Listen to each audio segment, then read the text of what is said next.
एखाद्याबद्दलचा क्रोध माणसाला उभा आयुष्य त्याच्या क्रोधात, त्याच्या रागात, त्याच्या तिरस्कारात, त्याच्या द्वेषात खर्च करायला लावतं. जसं एक मच्छर आदमी का जीना हराम कर देत आहे, तसा एक मच्छर माणसाचं जीवन बर्बाद करून टाकतो.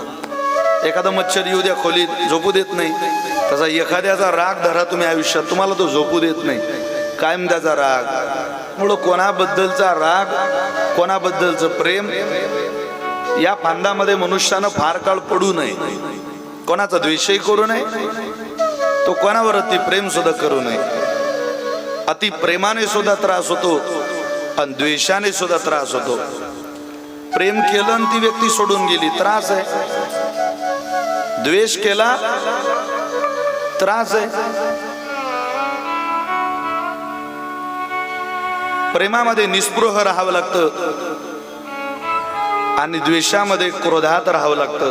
त्यापेक्षा यात न पडलेलं बरं. जे जे पडले त्यांची माती झाल्याची उदाहरणं श्रीमद भागवत महापुराणाने आपल्याला दिलेली आहेत. बनी चाहे दुश्मन जमाना हमारा, सलामत रहे दोस्ताना हमारा. मैत्री, ये दोस्ती तेरे दम पे है, ये दोस्ती तेरे दम पे है. हर वो कसम से है, दोस्ती तेरे दम पे है, दोस्ती तेरे दम पे है. खूप मैत्री कर्णाची दुर्योधनाची. तो कर्ण गेला भानुमतीला घ्यायला, तिला घेतलं, रथात आणलं. एका ब्राह्मणाला कोणीतरी सांगितलं होतं, कर्णासारखा उदार दुसरा कोणी नाही. नेमका त्या ब्राह्मण बुवाला शोध होता कर्णाचा. आणि कर्ण रथ हाकलताना दिसले. थांबा थांबा थांबा थांबा थांबा थांबा, मुलीचं लग्न आहे, मुलाची मुंज आहे, काहीतरी दान करा. कर्ण म्हटले, ब्राह्मण बुवा काहीतरी, अहो घरी या, तुम्हाला वाटलं तेवढं देतो. स्वाभिमानी होते ते. ते म्हटले, कर्णा पटलं तर इथं दे, तुझ्या घरी येणार नाही. अहो इथं माझ्याजवळ काहीच नाहीये. मग मी निघालो. नाही नाही नाही नाही, थांबा, मी काहीतरी करतो, तुम्ही माघारी जाऊ नका, परत जाऊ नका. कारण त्याचं ठरलेलं होतं, माझ्या जवळून कोणी परत गेला नाही, जाणार नाही. तो म्हटला, मी तुम्हाला परत जाऊ देणार नाही, तुम्ही थांबा. त्याला वाटलं आपल्याजवळ काही नाही, पण आपल्या रथात बसलेल्या ही राणी आहे, हिच्याजवळ भरपूर आहे. या कारणानं तिलाच उठवलं. वहिनी, देऊन टाका या ब्राह्मण देवतेला तुमच्या अंगावरचं सोनं नाणं. किलो 1.5 किलो सोनं होतं तिच्या अंगावर, देऊन टाकलं सगळं. आता ते तिच्या बापाच्या घरचं होतं. बाई एखाद्या वेळेला जीव देईल, पण माहेरचे दागिने देत नाही.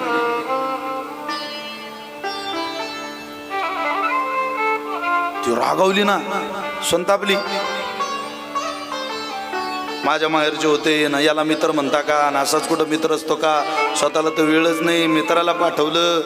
माहेरी घ्यायला कोणी मित्राला पाठवतं का? असा मित्र का? सोनं नाणं एक ब्राह्मण परत गेला असता काय झालं असतं? लईच बोलायला लागली. घरी आली. राजवाड्यात एक महाल होता, तो फक्त राणीने रुसून बसायचा. अनुमती गेली बसली त्या महालात. इकडे दुर्योधनाला माहित पडलं, काय झालं काय झालं काय झालं. तिला रागच कसला आला. दुर्योधन गेला आणि विचारला, का आल्या आल्या काय अशी रागात राहते, काय झालं तुला? तो म्हणे काय? ते म्हणे काय झालं, तुमचा मित्र तो कर्ण माझ्या बापाच्या घरचे सगळे दागिने त्या ब्राह्मणाला देऊन टाकले. काय बिघडलं असतो? एक ब्राह्मण परत गेला असता तर तुम्ही त्याला मित्र बनवलं.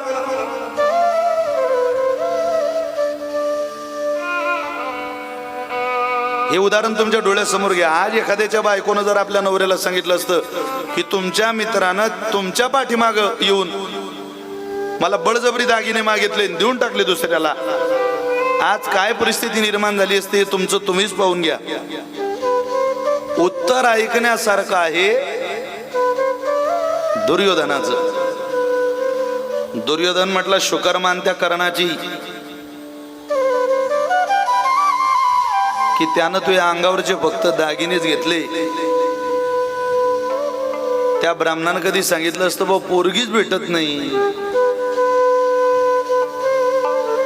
त्यानं म्हटलं असतं म्हणे घेऊन जाईला, मी माझ्या मित्राकरता घेईल दुसरी पाहून, तुम्ही घ्या करून तुमच्या पोराचं. इतका करणं उदार आहे म्हणे. हो, त्याची इतकी उदारता कोणाकडे नाहीये. उदार माणसं प्रसन्न झाले की द्यायला मागं पुढं पाहत नाही. काय देतोय पाहत नाही, ते पात्राचा विचार करत नाही. ठरलं ना द्यायचं, दिलं. ब्रह्मदेवाने देऊन टाकलं त्याला. जा, कुठं कुठं मागायचं नाही, तुला मरण घे. माझा बाप आहे, मी त्याला सांगितले मी दिलं याला. लगेच ब्रह्मदेव परमात्म्याकडे गेले, सांगितलं प्रभू असं असं त्याने मला मागितलं, मला त्याला द्यायला लागलं. बरं, काही काळजी करू नका, मी त्याचा धाकटा पुत्र त्याच्या मृत्यू जबाबदार ठरवतो. हिरण्यकश्यपूने आपल्या राज्यात भगवान विष्णूचा द्वेष पेरायला सुरुवात केली. कोणाला जर भजन करावं वाटलं तर जय हिरण्यकश्यपू, जय हिरण्यकश्यपू, जय हिरण्यकश्यपू म्हणायचं. नारायण नारायण म्हणायचं नाही, भगवान विष्णूचं भजन करायचं नाही, लक्ष्मीचं नाव घ्यायचं नाही. विष्णूचं नाव सुद्धा आपल्या राज्यात येता कामा नये. सगळ्या ब्राह्मणांना, सत्पुरुषांना, साधू संतांना ताकीद देऊन टाकली. मंदिरातल्या चालू पूजा बंद केल्या. केवळ हिरण्यकश्यपूच म्हणायचं बंद करून टाकलं. एक ब्राह्मण देवता चोरून भगवान विष्णूचं पूजन करायचे.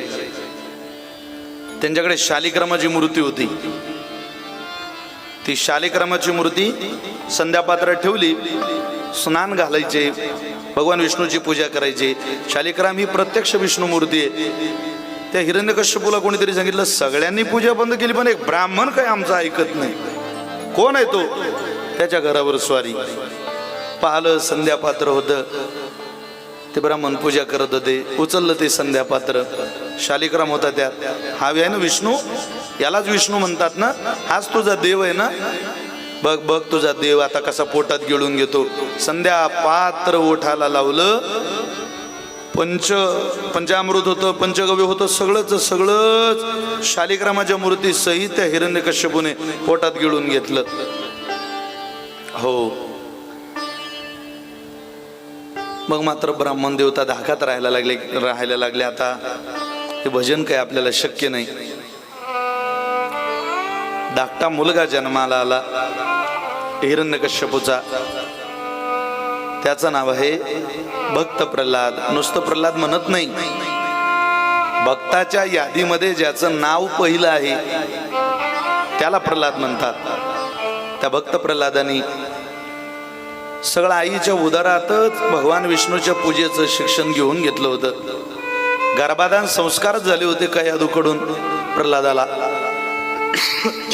नारदाच्या आश्रमात होणारं कीर्तन, होणारं भजन, त्यामुळे जीवनावर वेगळा परिणाम होऊन गेला होता. प्रल्हादजी मोठे झाले.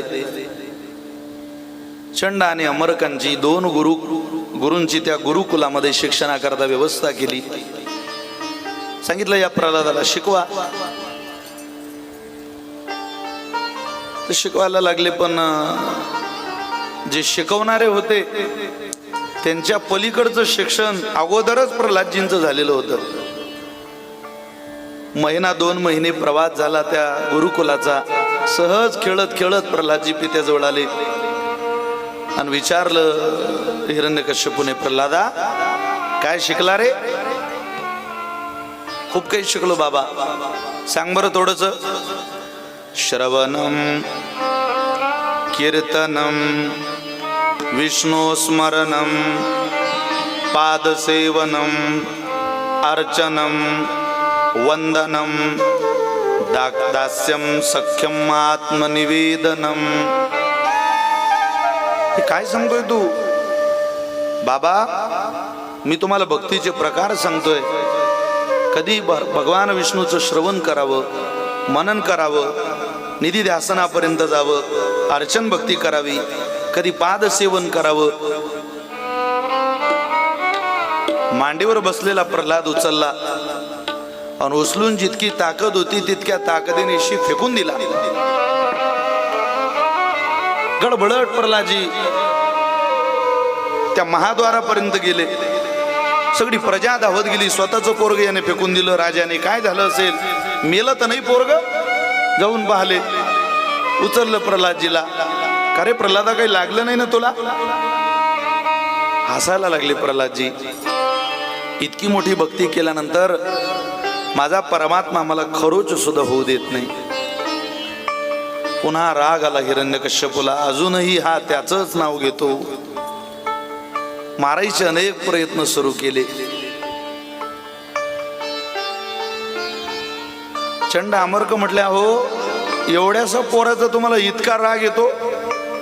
आम्ही त्याला शिकवलं नाही, आम्ही थोडीशी आणखी तयारी करून घेतो त्याच्याकडून. मोठे मोठे राजे महाराजे आले. हिरण्यकश्यपू, रे तुझं कुलदीपक आहे, ते वंश आहे तुझा, तुझा राजा आहे उद्याचा तो होणारा, आणि तू त्यालाच जर दंड करायला लागला तर या राज्याला हिरण्यकश्यपूचं नाव देणारा दुसरा कोण आहे त्याच्याशिवाय? तू एक काम कर, थोडं नरमईनं घे, थोडं शांततेनं घे. जबाबदारी अशी सोपव की त्या गुरुजनांना ताकीद दे, काहीही झालं तरी आपलं असुर शिक्षणाला आलं पाहिजे. चोरी करता आली पाहिजे, लुटमार करता आली पाहिजे, समोरच्याचं रक्त पाहता आलं पाहिजे, रक्तपात करता आला पाहिजे, व्यभिचार करता आला पाहिजे, स्त्रियांच्या इज्जतीवर घाला घालता आला पाहिजे. हे असुर विद्येचं शिक्षण आहे. आता इतकं वाईट कोणी शिकवतो, पण त्यालाच तर असुर म्हणतात. पुन्हा शाळेमध्ये जायला लागले, व्यवस्था केली. एक दिवस घडलं असं, प्रल्हादजीने सगळ्या असुर बालकांना एकत्रित केलं, स्वतः मध्ये उभे राहिले आणि त्यांना म्हणायला लागले, चला रे आपण थोडंसं भजन करू. ते मुलं म्हटले, हो प्रल्हादा, आम्हालाही भजन आवडतं. सगळ्यांना गोलाकार उभं करून प्रल्हादजी त्यांच्याकडून म्हणून घेत होते. भजन सुरू झालं त्या गुरुकुलामध्ये. नारायणाचं भजन आपणही 2 मिनिट करूया. नारायण नारायण श्रीमन नारायण नारायण नारायण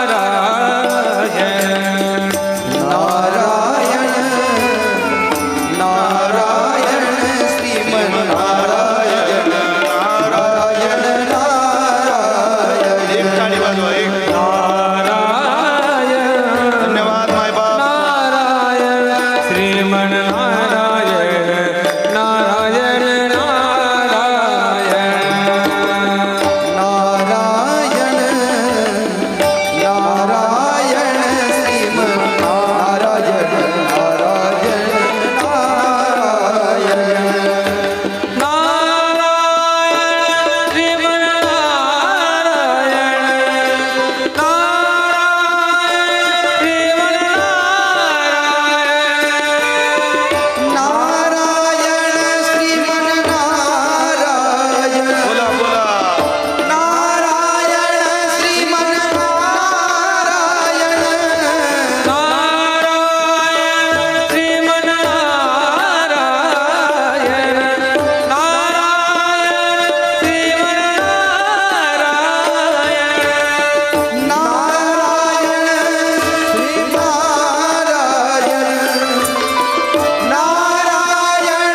मसूर बालकांचं भजन चाललेलं आहे. सगळे गोलाकार उभे, मध्ये प्रल्हादजी आहे. भजन रंगात आलं, भान नाही राहिलं त्यांना. ते चंड अमर का आले गुरुकुलातल्या भजनाचा आवाज ऐकून, आणि त्यांनी पाहिलं ते चित्र. हा प्रल्हाद सगळ्या पोरांना उभं करतोय, भजन करतोय, नाचतोय, गातोय. अरे प्रल्हादा थांब, तुझा बाप आपल्याला मारेल, तू आमचा जीव घेईल. ते चंड अमरकांडी त्या प्रल्हादाला हात लावला. हात लावता बरोबर विजेचा संचार जसा होतो तसा विजेचा संचार झाला. तेही नाचायला लागले, भजन करायला लागले. चंड अमरक भजनाचा आवाज ऐकला हिरण्यकश्यपूने.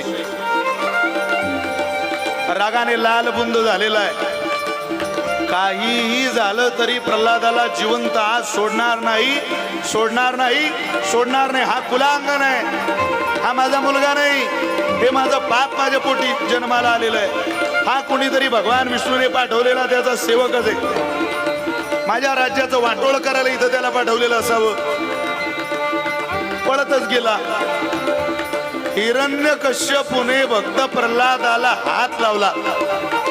हात लावता बरोबर चालू असलेलं भजन बटनासारखं बंद पडलं, क्षणात बंद.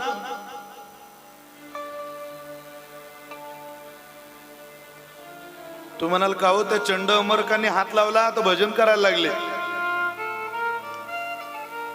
त्यांच्यामध्ये विजेचा संचार झाला, मग यात का झाला नाही?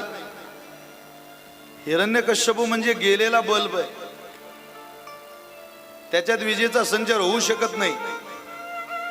त्याचं पापच अगणित आहे. ओढतच आणलं प्रल्हादजींना. सर्पाच्या खोलीत काय डांबलं, दरीवरून काय फेकलं, होलिकेबरोबर काय बसवलं, उकळत्या तेलात काय टाकलं, हत्तीच्या पायाखाली काय तुडवलं. नाना तऱ्हेचे उपाय केले, पण देव तारी त्याला कोण मारी. आपण पाहतो काही काही माणसं रेल्वे स्टेशनच्या त्या प्लॅटफॉर्म मध्ये अडकतात, तिथूनही जिवंत निघतात. काही काही दारुडे ट्रक खाली झोपलेले राहतात. पहाटे ट्रकवाला ट्रक चालू करतो, निघून जातो जिवंत. आणि एखादा सज्जन बिचारा रस्त्याने चालतो, पायी चालतो, मागून येणारी गाडी त्याला ठोकून देते, त्याला मारावं लागतं. मृत्यू ही अशी स्थिती आहे जी परमात्म्यानं तुमच्या हातात दिली नाही. काळ फार निष्ठुर आहे. कधी या जीवनाची ईर्षाळवाडी होईल काही सांगता येतं का?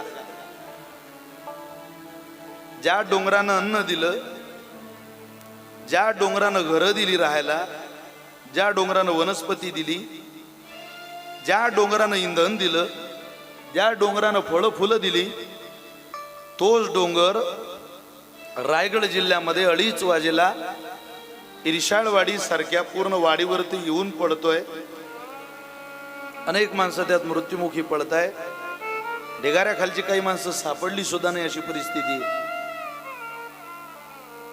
इतका काळ निष्ठुर आहे. समृद्धी महामार्गावर शेकडो आउट ऑफ स्टेट मधले कामगार काम करायला आलेले आहेत.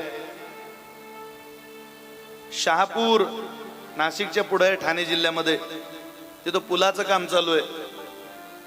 अनेक महिन्याच्या मनी ऑर्डर त्यांनी आपल्या घरी पाठवल्या. त्या पैशाच्या आधारावर त्यांची चूल पेटली. पण एक दिवस काम करता करता त्या पुलाचं गडर अंगावरती येऊन पडत आहे, 20 लोक त्याच्या खाली दबून मरत आहेत. इतका काळ निष्ठुर आहे. 15 दिवस झाले, 4 महिन्याचं पोरग एका माऊलीचं तिच्या जवळून गटारीत पडलं, नाल्यात वाहत गेलं. तुम्ही पाहिलं असेल, ती लोकांमधून खाली उतरली होती. त्या काळाला हे नसतं माहिती, या 4 महिन्याच्या पोरानं जग पाहिलं नाही, त्याला अजून आई वडील कळत नाही, कोणतं सुख त्याला भेटलं नाही, काही सुखदुःख त्याला कळत नाही, कसं त्याला एवढा लवकर संपवता. इतका काळ निष्ठुर आहे. तरी माणसं आपल्या मस्तीत जीवन जगताय. मृत्यू नावाच्या विषयाचाच समाजाला धाक राहिलेला नाही, विसर पडला लोकांना. आणि ज्यांना मृत्यूचं स्मरण आहे त्यांना सांभाळण्याची जबाबदारी परमात्म्याची. प्रल्हादजी म्हटले बाबा आजही जायचंय उद्या जायचंय, खोटं बोलून थोडासा काळ आयुष्य भोगल्यापेक्षा खरं बोलून थोड्या दिवसात थांबलेलं बरं आहे. मी सत्यवचने आहे, भगवान विष्णूचा उपासक आहे. अनु अनुत रेणू रेणूत रोमा रोमात कणा कणात माझा परमात्मा भरलेला आहे. काही उपाय केले तरी प्रल्हाद माझ्याकडून संपत नाही. ओढत आणला. एक दिवस महाद्वारातच राजवाड्याच्या मुख्य महाद्वारात प्रल्हादाला हिरण्यकश्यपू विचारतो, सांग तुझा देव कुठे? हरिव्यापक सर्वत्र समाना. भगवान नाही अशा विश्वात एक जागा नाही बाबा, सगळीकडे तो. या समोरच्या खांबातही आहे का? त्यातही आहे बाबा.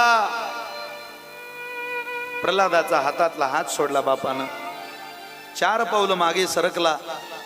अंगामध्ये जितकी ताकद होती तितक्या ताकदीनिशी आता खांब तोडायचा. हे महाद्वार हा राजवाडा पडला तरी चालेल, पण खांबावरती लात मात्र मारायची. सगळी ऊर्जा त्याने संग्रहित केली, सगळं पुण्य संग्रहित केलं, तपश्चर्या संग्रहित केली आणि संपूर्ण जीवनात गोळा केलेल्या बलानिशी त्याने समोरच्या खांबावर लात मारली. खांबावरी लात मारली रे. खांबावरी लात मारली रे. खांबावरी लात मारली रे. खांबावरी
भगवंताने नृसिंहाचा अवतार धारण केला.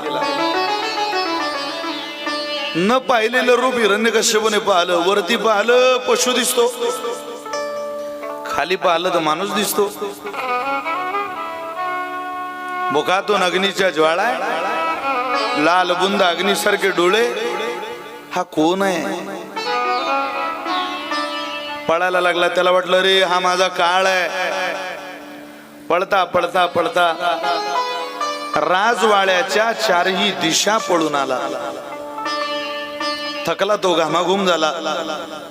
आता ठरवलं हा मला इथे राजवाड्यात जिवंत ठेवणार नाही, आपण बाहेर निघू. बाहेर निघायचा प्रयत्न केला. मग मात्र परमात्म्याने हिरण्यकश्यपूला आपल्या मांडीवरती पकडलं. उंबरठ्यात आहे. भगवंत आठवण देत आहे त्याला, बघ तू मागितलं होतं वर मरण नको, खाली नको. तू वरही नाही खाली नाही, माझ्या मांडीवर आहे. आत नको बाहेर नको, उंबरठ्यात आहे. दिवसा नको रात्री नको. अस्त्राकडू नको, शस्त्राकडू नको. मी तुला माझ्या नखानी मारणार आहे.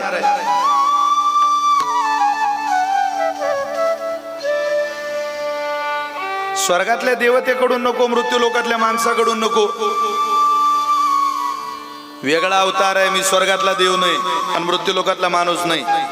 प्राण्याकडून नको, माणसाकडून नको. वरती पाहिलं प्राणी आहे, खाली पाहिलं माणूस आहे. आणखी एक त्याचं मागणं होतं, सजीवाकडून नको, निर्जीवाकडून नको. नख हे सजीव आहे की निर्जीव आहे हो? त्या नखांना सजीव म्हणा तर ते कापल्यावर काही त्रास होत नाही. बरं निर्जीव म्हणावं तर वाढतात. नख हे सजीवही नाही आणि निर्जीवही नाही. प्रल्हादजी पुढे उभे असा कोथळाच बाहेर काढला त्याचा. गतप्राण झाला हिरण्यकश्यपू. भगवंत प्रल्हादजीकडे पाहताय. प्रल्हादजी रडत होते. शेवटी बाप आहे काही झालं तरी. ते आतळे काढले प्रल्हादानं बाहेर. एक एक आताळा त्या भगवंताने प्रल्हादाच्या वडिलांचे हिरण्यकश्यपूचे. आणि भगवंत ते आतडे पाहत होते. एक एक आताळा बाजूला करायचे. असं का केलं असेल देवानं? त्याचं कारण असं आहे,